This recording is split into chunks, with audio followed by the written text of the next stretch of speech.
Болесни се трите деца дома, нема никаков лекар, немаме, не ги примат. Не хигиена и нема да патиме корона. Кој нема да патиме? Катастрофа е шутка, за никаде. Во Турканиците, за да се стигне до доктор, во втор план паѓаат мерките за заштита од COVID-19. Кај ќе се жалат? Немаме кај да се жалиме. Возрастни и деца, со или без симптоми на коронавирус, собрани на куп, мака мачат да дојдат до матичен лекар. Што сака тоа ти прават? Ти запишат и ајде.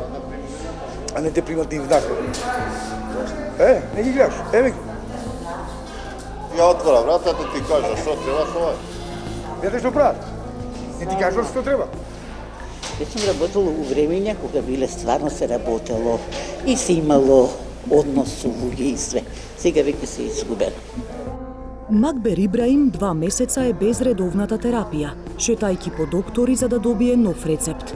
Како поранешна медицинска сестра, вели дека секое доаѓање во поликлиниката во Шуто Оризари за неа е разочарување. Нема доволно луѓе, нема персонал. И мораме овака за затворени врати да чукаме, да бараме доктор или сестра, било што. Лекари у пензија заминале, замена на нивни места нема, гинеколог за помладите нема. И што понатаму да дискутираме, мисля, че не ова е така отфрлена амбуланта, што никој на неја не помислува на овие луѓе како да не сме луѓе. По одливот на медицински кадар, во оваа поликлиника останаа 4 ординации по општа медицина, од кои речиси сите се со по еден доктор. А особено во време на пандемија, на луѓето им е очајно потребна лекарска помош. Ова гузва е малце. Уште малце почекајте да видите редица. Чекаме по 2-3 сати тука и доваѓа времето си одат. Како ние ќе се лечиме во Шуто Оризари тука? До 2 сат немаме доктор. Тоа е, значи, крајно. Од 7:30, ако сакаш умри тука пред врата. Дежурен доктор нема. Вчера старата ја донесов од тука у Чаир. Зошто? Значи, кога имаме у наша општина здравство, треба да се лечиме тука ние. Додека тешко стигнуваат до доктори оние што имаат матичен лекар, некои граѓани немаат можност ниту да застанат во редот за чекање. Колку време сте без матичен лекар? Па не знам точно колку има како отиде на пензија. Што ќе биде, не дај Боже да се разболуваме, не знам што ќе биде. Граѓаните чии матични лекари заминаа во пензија, нема кој да ги прими. Не можат да закажат ниту ПСР тест, ниту термин за вакцинација против COVID-19. 3 внуци имам, нема никаков матичен. Здравствено осигурување имате ли? Све имаме, све ги има децата, све имат. Еве не ги примат, не знам зашто. Нема. Зашто вика многу деца имаме. Имаат ли многу луѓе проблем со матичен лекар? Па, цела шутка све потопано, натоа све по приватни. Не сакам никој шутка да доаѓа. Зошто не сакам? Па не знам, треба да го прашаш министерот. Според проценките на невладиниот сектор, повеќе од 5000 жители на Шуто Оризари во моментов се без матичен лекар. Тие се приморани да гравитираат во други општини и да молат некој доктор да ги прими. А тоа носи и дополнителни финансиски трошоци, но и ризик од ширење на COVID-19. Значи, од тука не префрлуваат као тениска топка. Од овој доктор на друг доктор, па во Интергрин тука. А сега луѓето да идат, например, Бит пазар или Чаир, тие си имаат своји луѓе. Значи, секоја општина си имаат своји лекари кај што идат. Затоа не те прима никој. Узеир Бейтула, кој одамна е во потрага по матичен лекар за неговиот војко, решение гледа во организирање протести. Не се освестува народот да правиме некој поголем протест. Значи, да се има подобри услови на здравство. Ипак се работи за човечки живот. Не сме животни, нели? Треба ова население да излезе еден ден, да застане и да не го пушта сообраќајот. Зашто? Да им се кажат проблемите и да го решат еднаш за секогаш. И локалните невладини издруженија неодамна се заканија со протести, доколку државата не најде барем привремено решение за недостигот на медицински кадар. Побаравме под итно во екот на пандемијата да се решат сите овие работи, затоа што Не смееме да ги оставиме граѓаните на Шуто Оризари без здравствена грижа и без здравствени матични лекари. Активистите во меѓувреме им помагаат на граѓаните во мисијата да стигнат до матичен лекар, но нивната помош не е доволна за сите. Ние користиме наши познанства, пријатели и на ваков начин тие што се покритични и нивната состојба е поалармантна, да ги запишеме, кај некој лекар за да можат да им препишат лекови или па некој упат. Инаку во друг случај сите вакви пациенти се остануваат на улица. Непристапноста до основна здравствена грижа неретко предизвикува расправи и конфликт меѓу медицинскиот кадар и граѓаните. Мојот малолетен син со 10 години, зашто не го примите како матичен? Кај се 3000? Може да биде и 3001?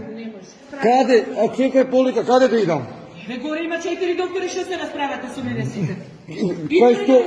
Ќе ти викна полиција. За последниот инцидент кој беше објавен на социјалните мрежи, се бараше и полициска интервенција. Абе, удри ме, удри.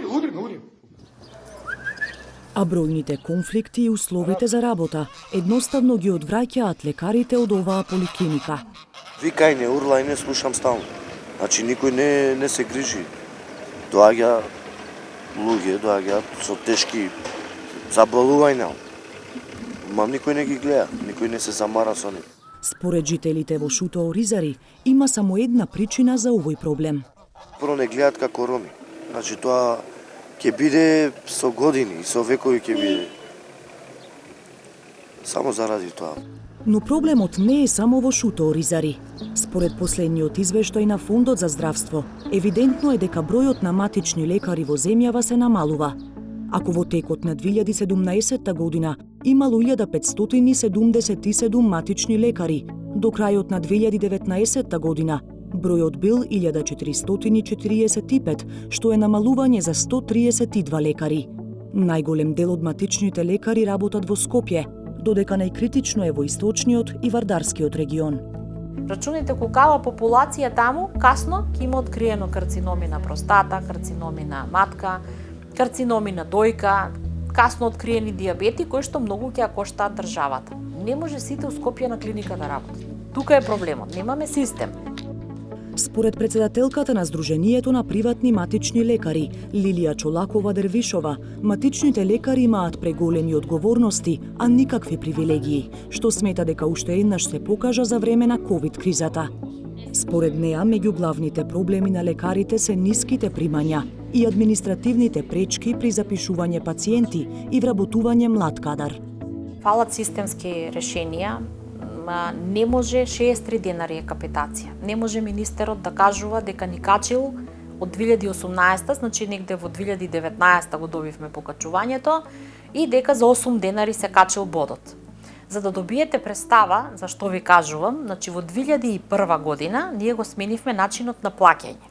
И тогаш капитациониот бод беше 45 денари. Ние сме сега 2021 година, капитациониот бод е 63 денари. Мислам дека се е јасно. Но не недостасуваат само матични лекари. Мене ми значи све да одам у контроли, ама кога немаш пари, се контроли ми фатле 2000 денари. Крвмокрача, бриц, ти не знам уште. А јас немам 12 деца ги раме. Сузана Селим од Шуто Оризари е при крајот од својата 13-та бременост.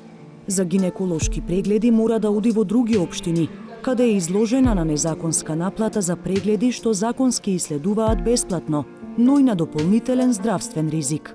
Од астма болувам, еве ми ги документи. Јас надвор не искочам. У лекари дома. Кога се работи за ромската заедница, очигледно, повеќе од очигледно, свесни сме дека институциите немаат сенс за итноста и за потребата, нели, за се работи за здрави. Здравието не треба да остане нешто што е недостижно за луѓето. По една деценија и неколку неуспешни обиди да се ангажира гинеколог во поликлиниката во Шуто Оризари, со помош на невладиниот сектор се најде заинтересиран доктор.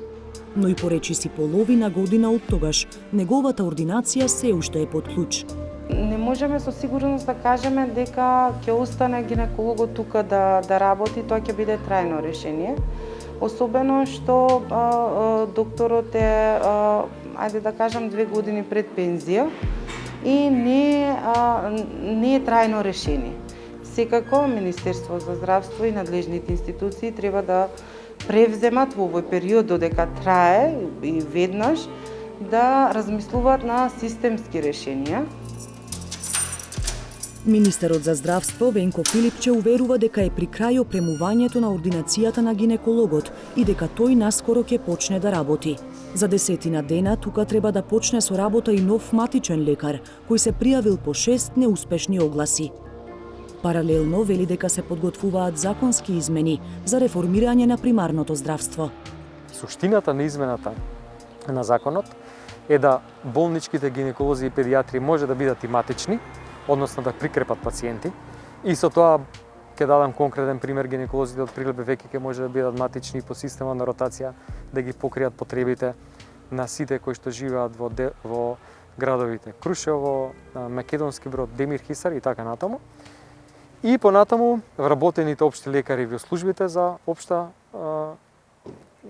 помош медицинска во делот на брзата помош да може да бидат и матични лекари.